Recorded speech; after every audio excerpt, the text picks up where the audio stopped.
The Honourable Leader of Her Majesty's Loyal Opposition, followed by Vermilion Lloydminster. Thank you, Mr. Speaker. Let's take a trip back to 2007. Spider-Man was #1 at the box office. Steve Jobs introduced the iPhone. The U.S. housing bubble was set to burst. The Ottawa Senators were fighting for a chance at the Stanley Cup. And on Parliament Hill, the federal industry minister, and now our premier, was waving the flag for Alberta's proposed royalty review. Alberta's new royalty regime had a superhero on this premier, Mr. Speaker. He cheered loudly about how the review strikes the right balance for Alberta and our oil industry.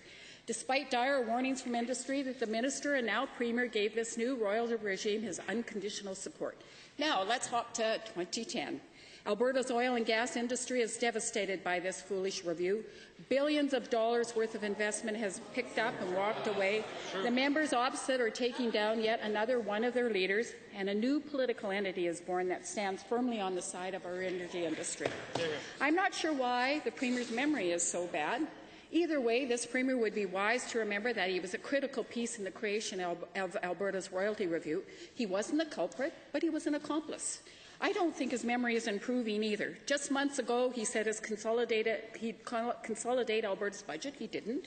He said he'd balance the budget and keep new taxes off the table. Well, he said he'd stick to Alberta's fixed election law. Well, we know that's not going to happen. And he's done everything in his power to wipe out democracy and decimate the opposition. We know this Premier has supported increasing royalties once. What makes us so sure he won't let it happen again?